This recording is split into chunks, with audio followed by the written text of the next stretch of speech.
So you learn a move from a lower belt. Yes, absolutely.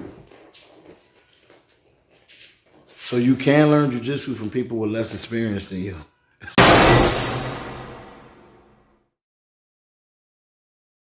What's up, YouTube? It's your boy Midwest Cone, Midwest_Cone on Instagram, Midwest Cone on Facebook. Like I said, I have not picked up the art of Facebook yet.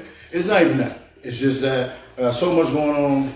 I'm only focusing on Instagram and YouTube, and I know I need to be at a broader platform. So Facebook coming with a little bit different content. Maybe I'll do some clips of the past videos. I don't know. But make sure you follow me, like and subscribe, man. Shout out to everybody who like and subscribing.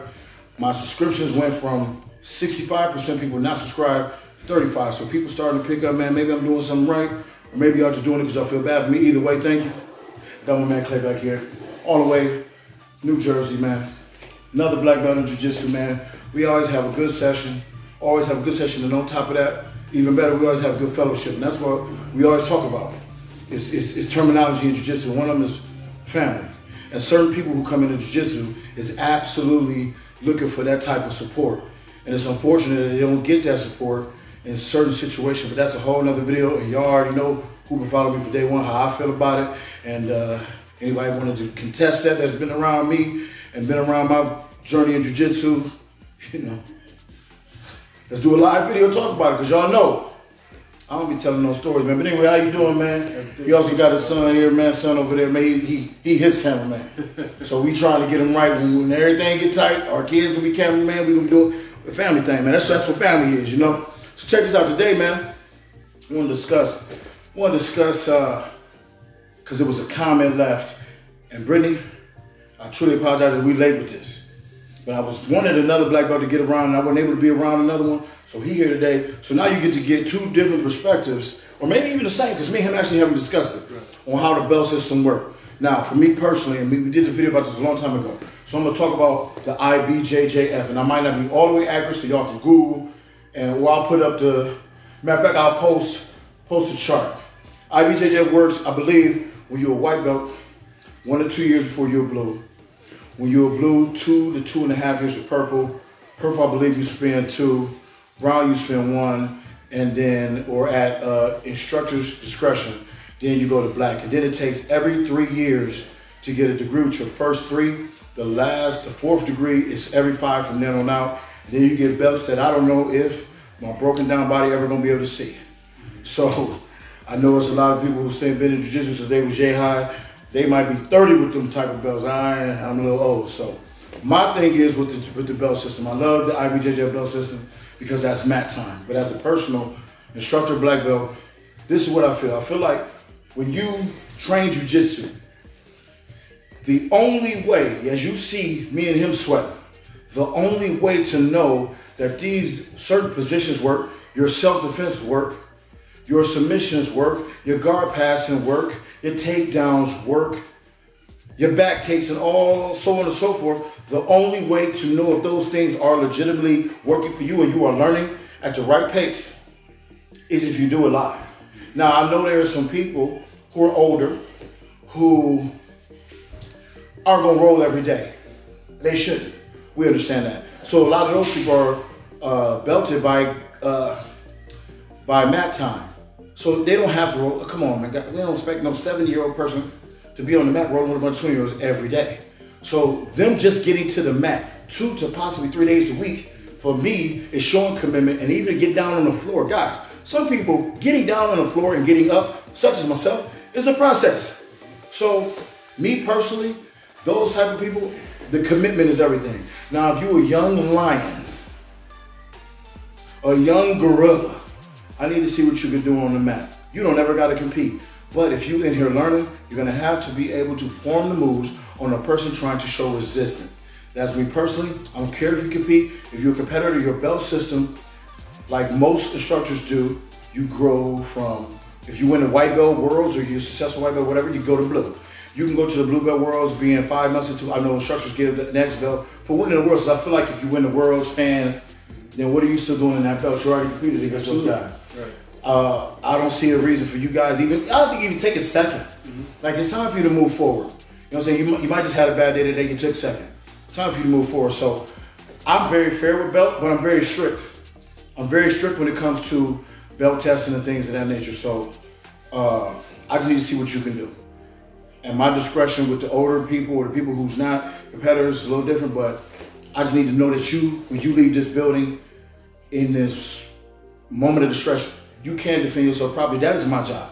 As an instructor, my job is to make you feel safe when you leave the building, and you have to feel that anxiety and that stress with somebody else trying to prevent you from doing the things that you learn. What about you? I agree with everything you were saying.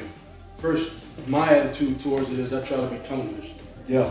Being tunnel vision is meaning that I don't worry about nobody else or the promotions, who's getting promoted, who's getting that. Because if you pay attention to that, your feelings get hurt. Exactly. So what I try to do is stick to the course, stick to my game. I try to get better, don't worry about anybody else. Yeah. You know, that's why I'm here today. Right. You know, I want to train, I want to get better. A lot of people don't want to do that. A lot of people, they just want to stay at one school and they want to be that lion or that gorilla at that school. Like, I want to search for them because that's the only way you get better. Yeah, and the thing is with promotion, guys, it's okay to roll with people with your belt. Now, the reason I say that is because I was so eager to get my butt kicked that it was a moment in my earlier years where I was almost discouraged because I couldn't get off the things that I was doing that I knew I could do. Of course, you're a blue belt going against a first degree black belt. Not gonna work. So when I start, it's cool to train with upper belts because I encourage it both ways. Train with upper belts. Get your butt kicked. And we just discussed this. The only way to get better in this is you gotta be worse. You will have more bad days on this mat than you do good. That's just a fact. You will have more times you miss a submission, a guard pass, a takedown than you do. But the most important number in the jiu-jitsu, in my opinion, is the number one. Because all I need is one submission and the mat is over. I may need that one guard pass and the mat is over, or that takedown. So you gotta have it in your mind that from white to black, it's gonna be more bad days than good. But the bad days are what he was talking about, we was discussing before the camera came on. The bad days are your best days, because those are the days where you can pick apart what you did wrong. And that way you can get better from that. What you think? I agree with you as well. Also, I try to tell my students, if you get tapped, don't get discouraged, don't get upset. It's education. You learn from it. You learn from your mistakes, and that's the way you get better. Don't look at being tapped, being defeated, and put your tail between your legs. Come out, try harder, think about the process, think about what you did wrong, and don't make the same mistakes, and then you'll come out better the next time. The thing is, too, for the younger belts, about tapping, because that is a big problem in this belt growth. You're gonna get tapped. You may close your window in your school. That's why he said go train with other people. You may close that window in your school because a lot of times you roll people and people start understanding your game. They don't risk things. Some people who don't know you, they just go. So it's okay to be tapped. He came here last time. He tapped me with north-south choke. He came here today in a wrist lock. He got me with a wrist lock. What's wrong with that? Well, I'll tell you what's wrong with that. People look at that as defeat. Whereas for me, I know the position and I know what's coming next. And if I can't get it out, why would I risk wasting his time coming all the way down here for me to get hurt and we can't perform no more the rest of the day? Absolutely. When he tapped me with the head and arm choke, I watched it happen because I couldn't even think, I didn't believe he was even going to get it. So then when he taught, not only did he get me with it, but he also taught me a new way to set it up, because that was something that I struggled with, and Professor Todd Williams showed me a version, and now he showed me one. So that's how it was. But you know what's the best thing about that is I've never, right-handed guy, been tapped in a tournament. Do you know why? Because I spend so much time getting tapped when I'm training. Because I'm not here to compete. I'm here to learn, and I'm here to make sure that he came down here and got his 9.5-hour drive worth of good training, because that's why he's here. Absolutely. So I'm not about to get hurt. I'm not going to hurt him.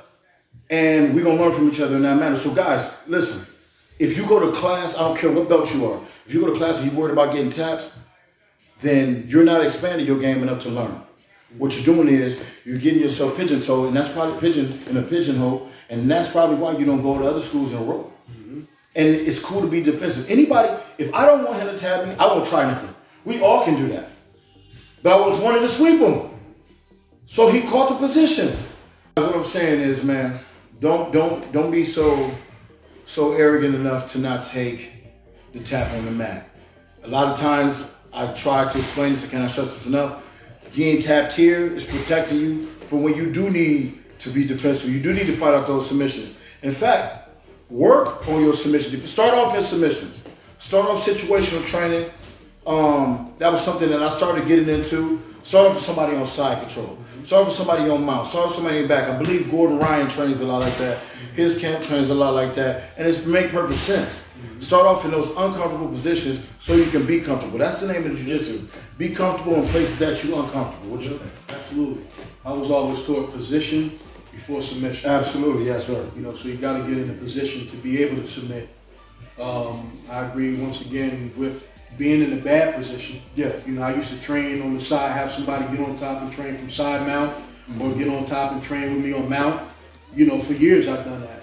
There was times where I actually rolled and trained with my eyes closed. Yeah. You know, so I did that for a while, all to get better. So now when I'm in those positions, like you said, it feels comfortable. Yep. You know, and I know how to escape and get out of them, take my time, and do things where if I get uncomfortable in a position where they get me at, I'm fine. Yeah.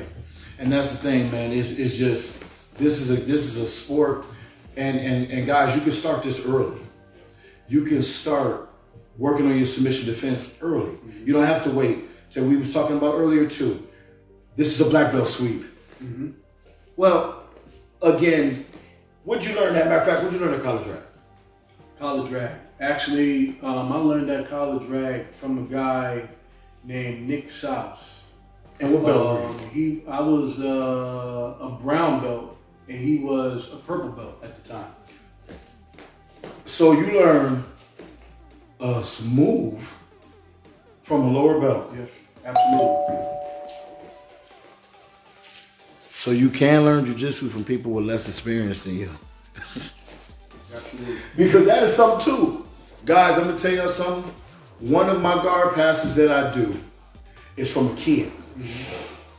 One of my standing guard passes that I do that I had to tweak, and I mean this kid actually tweaked it together. One of my standing guard passes is from a kid. Is from a kid. And he was doing it the wrong way from what the basic knee drag I was doing. And it became effective. So guys, look, I'm a fan like Clay. Not only are we black belts, we are fans of jiu-jitsu. We are fans of jiu-jitsu. And when you are a fan of something, you study something. We grew up watching basketball and football. I used to try to imitate Barry Sanders. I just want to be just like Barry Sanders. So when you're a fan of something, you tend to imitate it. And then you become better at what you can do with the moves that you learn. So be a fan of jiu-jitsu. Don't just go for the macho bravado. Be a fan of jiu-jitsu, and that's the only way you can get better, man. And that's the best way we can put it. So, like he said before, man, have your eyes closed, man. Tunnel vision. Don't worry about who get promoted. And I know it's some unfair promotion. That's another video. Because trust me, it is. But going there and trying to get better, man. Set goals for yourself. I started doing that around late blue belt. I want to learn. I want to play more off my back. I want to start attacking this submission. I want to start attacking that submission. And it'll all come together, and you'll be comfortable, and you'll have one good submission, but 30 different ways to get it. Absolutely. So when you start doing those things, man, when you stop thinking about, man, when I'm going to get my blue belt, because he came here, well, you know what? His progression might be a little bit ahead of yours. So that just means for you to work. Now, again, there's some unfair things going on. That's not what we're talking about. We're talking about the positive side today. Just go in there and stay on the mat. That's all we can ask. Anything else from you, Coach? No, that's it, man. So, man, make sure, man, you like and subscribe to the channel. And for the troll, no, actually, I ain't gonna call him no troll. I ain't gonna call him a troll. A gentleman, Clay, who posted this deep half sweep video. I'm not gonna call him a troll, no disrespect. Because me and him talked, and he seemed like a decent guy. But I knew he was a younger belt. He said the deep half looked crappy. Well, first of all, like I've said before and hundreds of times, and I tell my students this, I never won jiu-jitsu tournaments, never had great training sessions for being cute. I am a grimy dude on the mat. When I'm competing, I'm a grimy dude on the mat. Head down, grinding, when I don't care what happens up in this area, because I'm not getting on nobody cover photo. I'm not a runway model. I am a martial artist.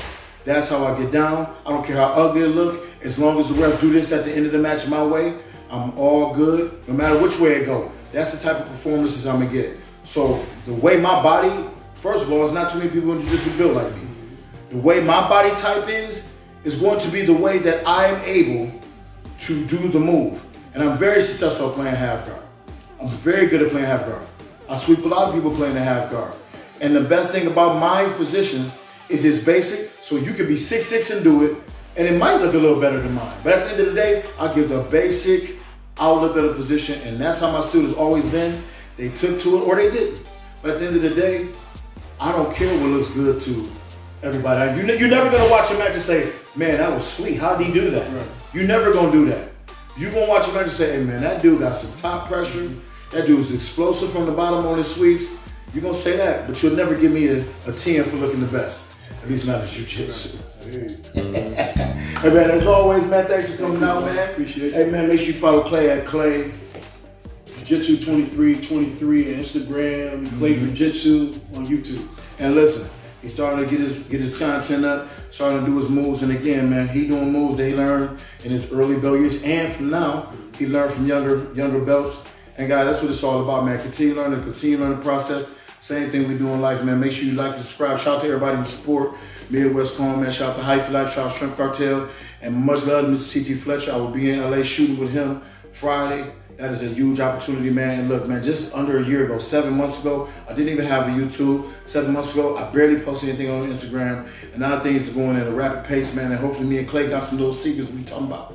So, you know, it's called networking fellowship, man. Be a solid person, get solid results, man. Take care. We need Calm. The world needs him.